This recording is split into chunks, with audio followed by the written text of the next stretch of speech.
반갑습니다. 괜찮아요? 목소리? 네. 예. 저기 보니까 저를 수식하는 단어가 최초란 말이 들어가 있는데, 최초. 어떻게 하면 최초를 하셨을까요? 혹시 방법이 어떤 방법이 있을까요? 제가 간단히 말씀드릴게요. 미치면 됩니다. 미치면 돼요. 또 하나, 자기가 최초의 소리를 들을 가능성이 있다는 걸 어떻게 느끼느냐. 미쳤다는 소리를 들으면 가능성이 있습니다. 잘 이해가 안 되죠? 제가 리얼하게 얘기를 할게요. 1970년 말, 1980년 초에 제가 이제 대학 생활을 시작했는데, 제가 나오나요? 제가 학교 이름을 밝혀도 괜찮죠? 예수대학을 다녔는데, 그 당시에 제가 들어갔을 때 옆에 주변의 친구들한테, 공대생들 주변의 친구들한테 물었어요. 인공지능 아니? 들어갔어? 혹시 무슨 대답을 했을까요? 한 10명쯤 물었을 때. 안다는 사람이 있었을까요? 없었을 것 같습니다. 아무도 없었어요.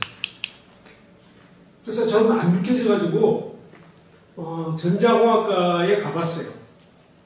전자공학과에 3, 4학년 학생들한테 물었는데 알았을까요? 한 10명쯤 예를 들어서 물었을 때 인공지능이라는 말을 나는 들어봤죠, 말은. 근데 그거에 대해서 논문을 읽었다든지 조금 접해본 학생이 있었을까요? 전자공학과 3, 4학년 학생이 거의 없었어요. 10명 중에 1명이 없었어요.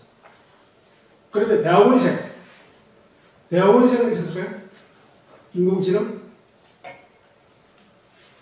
놀랍게도 한두 명밖에 없었어요. 그래서 너무 반가워서 한두 명 선배들한테 이거 인공지능 공부 계속 하실 겁니까? 물었을 때 무슨 대답이 나왔을까요? 미치냐? 미치냐? 제가 왜 이 얘기를 하는가 하면 그 당시에 연대 공대 괜찮았어요. 제가 그 대학 입학할 때 연시당 전체 입학 정원이 그때 2,000명 정도밖에 안 됐거든요. 그때 우리 때는 예비고사 지금 수능인데 한 50만 명 넘게 봤어요. 제가 60년대 초에 태어났는데 우리 또래는 한 해 그 졸업생들이, 그러니까 초등학교 같은 학년 그 학생들이 100만 명이 넘었어요. 거기에 입시 시험을 칠 수 있는 학생들이 한 절반, 50만 명. 그때 제가 들어간 연대가 한 2,000명, 서울대가 2,500명, 고대가 2,000명 정도였어요. 그러면 뭐 여러분보다 더 어렵다, 쉽다 이런 말은 하기는 그렇고, 제가 왜 이 말씀을 드리는가 하면 저는 그러면 언제 인공지능을 접했냐면 10대 때인데, 중학교 때인데 저는 중고등학교를 부산에서 다녔습니다. 근데 독서실에 앉아있는데 그 부산대 공대생들이 책을 쭉 보고 있는데 왜 심심하니까 그 공대생 책들을 쭉 봤어요. 근데 거기에 인공지능 그 60년대 논문들이 있더라고요. 근데 중학생이 읽을 수 있을까요? 없잖아요. 불가능하잖아요. 그래서 그걸 아주 재미있을 것 같더라고요. 근데 이걸 읽으려면 뭘 해야 되느냐? 포트런을 해야 되는데, 포트런. 그래서 포트런을 공부했고, 뭐 좀 더 하다 보니까 C 알죠? C를 해야 되는데, 제가 C가 72년도에 나오는데 74년도에 처음 C를 입문했어요. 근데 제가 그걸 하게 된 거는 우연히 했는데, 그러면 이걸 깊이 있게 하려면 어떻게 해야 되냐 물어보니까 수학을 알아야 된대요. 그럼 수학을 어떻게 알아야 되냐 물어봤더니 수학을 기초를 알아야 된대. 그럼 기초가 뭐냐 하니까 나는 기초가 인수분해부터 시작하는 줄 알았어요. 1차 방정식부터. 그래서 이제 저는 용감하게도 그때 중3 때인데 부산대학교 수학과에 찾아갔습니다. 교수님한테. 수학 기초가 뭐예요? 수학 기초가 뭐예요? 모르니까 하도 처음에는 아야 저 대학원생 소개시키더라고. 대학원생하고 대학원생도 몰라요. 몇 번 찾아가다 귀찮으니까 이제 잠시 설명을 하더라고. 기초를 그때 이게 뭔가면 수리 논리예요. 요즘 말하면 수리 논리 알죠? 수리 논리. 수리 논리 책을 보라 그러더라고. 그때 수리 논리 책을 본 게 제가 이 인공지능에 본격적으로 이제 파고드는 계기였습니다. 그때 첫 논문이 괴델을 읽으라고 하는데 괴델 논문을 혹시 괴델 교양서 읽어보신 분, 읽어본 학생 있나요? 논문은 이야기를 들어봤죠. 괴델, 불안전성 정리 뭐 이런 거 있잖아요. 1930년대에. 근데 거기에 저는 읽지를 못했는데 거기에 어떤 말이 나오는가 하면 놀랍게도 수학으로 글을 쓸 수 있대요. 수학으로 글을 쓸 수 있대요. 쓸 수 있다가 아니라 있다고 증명을 했어요. 굉장히 놀라운 팩트예요. 이게 왜 놀라운 팩트냐? 왜 기초가 중요하냐면 제가 2021년도에 지금 이게 제출한 표현을 쓰는 이 소설을 발표할 때 기자간담회를 했는데 그때도 기자들이 지금 학생들 이상으로 왔어요. 근데 그때 18, 9명은 뭐 내가 그 전에 사전에 설명을 많이 해가지고 좀 알아들었는데 한두 명은 이해를 못하는 거예요. 아니 어떻게 수학으로 글을 써요? 근데 괴델을 얘기하려면 어떻게 됩니까? 그게 1930년대 얘기를 해야 되거든요. 지금 그냥 몇 년 전이에요. 그러니까 한 90년 전에 얘기를 해야 돼요. 90년 전에 나왔어요. 더 놀라운 거는 제가 충격받는 중에 하나는 공부를 왜 기초를 왜 중요시 하는가 하면 제가 이 소설 기자간담회를 하고 전문가라는 사람들이 상당한 전문가예요. 택배도 나오고 뭐 굉장히 전문가가 인공지능 아니 글 쓰는 걸 불가능합니다. 왜 글 못 씁니다. 인터넷 기사도 있어요. 책도 있어요. 이 도서관에 찾아보면 나옵니다. 쓰나요? 예. 근데 그분들이 공부가 얕아서가 아니라 그분들도 공부 많이 했어요. 각 분야에서. 뭐 인공지능도 여러 분야가 있으니까. 저는 이제 그 글쓰기 쪽에 이제 특화를 한 거고, 인공지능이 여러 분야 있는 거 알잖아요. 근데 그분들이 공부가 얕아서가 아니라, 공부를 못해서가 아니라, 제일 중요한 거. 인공지능을 할 때 수학을 왜 해야 되는가 하면, 이미 걔들이 처음에 얘기를 해놓은 거예요. 수학으로 글을 쓸 수 있다고 증명까지 해놓은 걸 갖다가 90년 지난 전문가도 그 부분뿐만 아니에요. 많은 부분들이 착각을 해요. 제가 2년 전에 중앙대학교 교수님들을 상대로 한 40명 상대로 강의를 했는데 그 인공지능 그 연구소가 있어요. 중앙대학에. 교수님들도 몰라요. 왜? 그분들은 주로 인문대 선생님들에서 모르는 이해가 가요. 근데 여러분들은 이 공대를 이렇게 다니기 때문에 앞으로 인공지능 얘기할 때 자칫 잘못하면 실수합니다. 내가 아는 거를 맞다고 하지 마세요. 절대 아니에요. 그래서 이 실수를 안 할 수 있는 방법 딱 하나. 열심히 언어를, 프로그래밍 언어를 배우는 것도 중요하지만 수학의 기초. 제일 중요한 거 게델, 튜링 머신 뭐 이런 게 있잖아요. 아주 기초부터 틈틈이 하세요. 그걸 이해의 방법이 없습니다. 여러분 아무 빨리 따라가 보세요. 인공지능 속도 못 따라갑니다. 근데 이 속도를 이길 수 있는 딱 유일한 방법은 수학 기초로 돌아갑니다. 그리고 끝으로 말을 하다 보니까 재밌게 하려고 그러는데 여러분들 안 웃으니까 내가 재미없는데 정말 내가 하고 싶은 건 저보고 제출을 몇 가지 했습니다. 뭐 공대 최초로 공과대학생 최초로 제가 소설가 됐습니다. 우리나라에서 평생을 하고 있는 유일한 사람입니다. 지금은 이제 몇 명 있어요. 후배도 있고 이제 몇 명 있는데 제가 우리나라에 처음 있고 제가 연수대학 들어갔을 때 복수 전공 있잖아요. 제가 국문학을 복수 전공한 공대생 유일한 연대에서 처음 했어요. 그래서 최초입니다. 공과대학 4학년 때 1,000만 원 고려, 87년도 1,000만 원 고려가 돈이 어느 정도인가 하면 지금 강남에, 서울 강남에 대치동 엄마 아파트 있잖아요. 그 20만 원 할 때예요. 상금이 1,000만 원. 예. 제가 공과대학 4학년 때 장대학생 공부에 당선돼서 받았습니다. 그러니까 하여튼 뭐 그런 거 많이 했습니다. 그럼 이걸 내가 자랑하려고 하는 게 아니라 그러면 뭐 공대 다니면서 돈도 쓰고 뭐 또 딴 짓도 많이 했습니다. 하여튼 수제네 전제네 의술을 두는데 하는데 절대 아닙니다.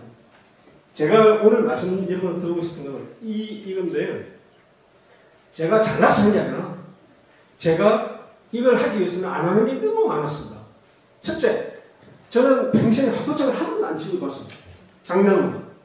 한 번도 당구 안 쳤습니다. 한 번도 안 하는데 한 번도 만화책을 안 봤습니다. 정말 한 번도 안 봤습니다. 한 번도 당구 안 쳤습니다. 당구장 하지 않았습니다. 안 하는 게 너무 많았다는 거. 그래서 그 시간을 내가 의도적으로 한 게 아니라 어떻게 하다 보니까 시간이 없으니까 이제 안 하게 되는데 안 하는 게 너무 많다는 거. 그러니까 여러분들이 뭘 하려면 이게 오늘 주 포인트입니다. 여러분이 무엇을 하려면 안 하는 게 꼭 있어야 된다는 거예요. 내가 리얼한 예를 하나 들게요. 제가 연대를 입학했을 때 영어 강의 시간에 갔는데 충격이 먹었습니다. 나는 촌놈이라서 이 옛날 레코더를 들었어요. 발음을 못 들었거든요. 한 번도. 영어를 굿모닝 뭐 이런 식으로 그냥 콩쿠리시로 정말 콩쿠리시로 배웠는데 학교를 들어갔더니 아이들은 다 이유가 있어서 그런지 영어를 쏠라 잘해요. 너무 충격을 먹고 물론 연대를 들어야 할 정도니까 영어를 성적이 나왔죠. 근데 가만히 보니까 아무리 해도 얘들 못 이기겠다고 서울 애들. 그때 내가 한 방법이 뭘까요? 고민했습니다. 영어 포기. 연세대학교 입학하고 영어 포기했습니다. 왜? 일단 내가 그러면 영어를 해가지고 열심히 해서 서울 애들 못 이겨갖고 열심히 해서 미국으로 유학 가야되는데 미국 유학자 돈 없고 내가 경상도 쪽이니까 일본어를 좀 하면 빨리 할 수 있으니까 유학 가도 일본 가자. 일본 수학이 발전됐으니까. 그래서 이제 영어를 아예 포기했습니다. 그 당시에 있잖아요. 영어 지금도 그렇지만 영어 포기한다 그러면 일반 사람도 어떻습니까? 미스가 되잖아요. 저는 영어를 포기할 수 있었기 때문에 시간을 낼 수 있습니다. 공대생이면서도 장편 소설이라는 걸 썼습니다. 그 당선될 수 있었습니다. 그러면 예를 들어서 장편 한 편 써가지고 바로 당선되나요? 아니잖아요. 나한테만 썼습니다. 그럼 뭐 수업도 많이 포기했죠. 자, 제 말의 요지는 무엇을 하려면 포기하는 게 많아야 됩니다. 시간 나겠죠? 5분 남았습니까? 예. 저는 막 다른 줄 알고 급하게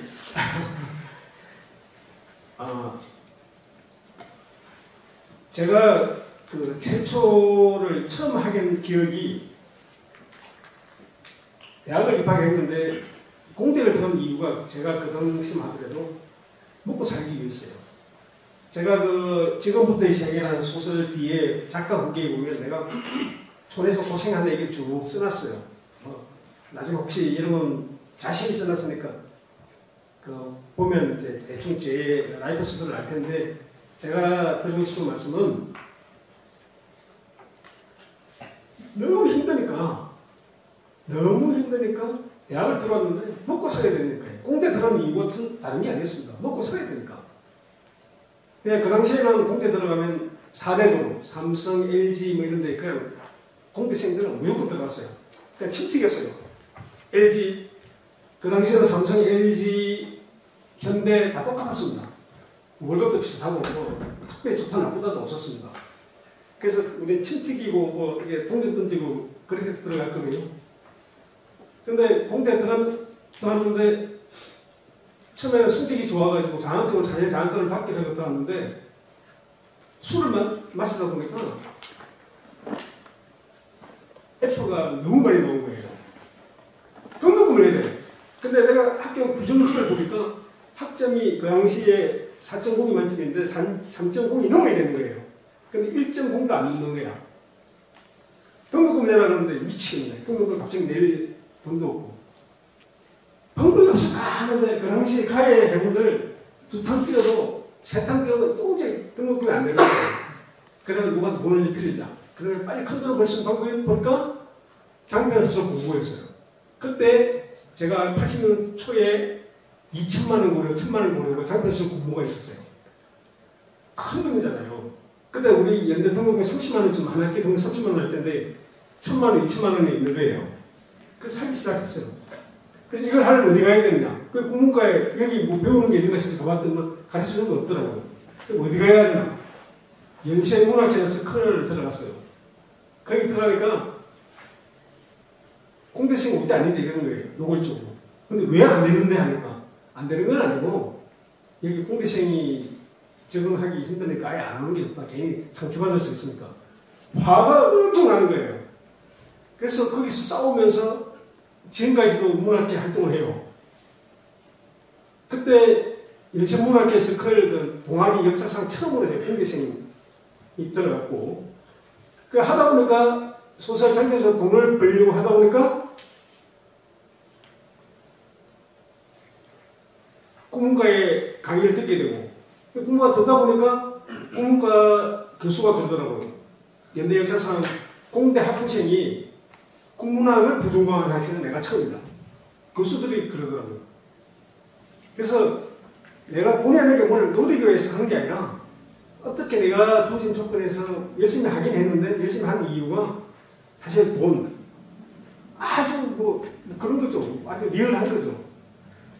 근데 내가 그걸 하면서 딱 하나 그 놓치지 않았던 하나는 항상 반대를 했다는 거꾸로 했다는 거. 그러니까 쉽게 말해서 이런 거예요. 산으로 가자 그러면 애들 다 산으로 갈 때 나는 혼자 받아봐요. 공부하는 것도 똑같아요. 예를 들어서 요즘 뭐 무슨 뭐 학문이 유행하잖아요. 난 이걸로 제일 반대예요. 근데 항상 그렇게 했어요. 근데 그거는 지금 우리 심리가 좀 내한테 있는 것 같아요. 개인적으로. 근데 내가 지금 이제 가만히 생각해 보니까 제가 그 느끼는 것 중에 하나는 이 전격구리 심리가 왜 중요하냐면 뭘 할 때 있잖아요. 웬만큼 뛰어나가지고 남들 다 할 때 그래서 1등하기 힘들어.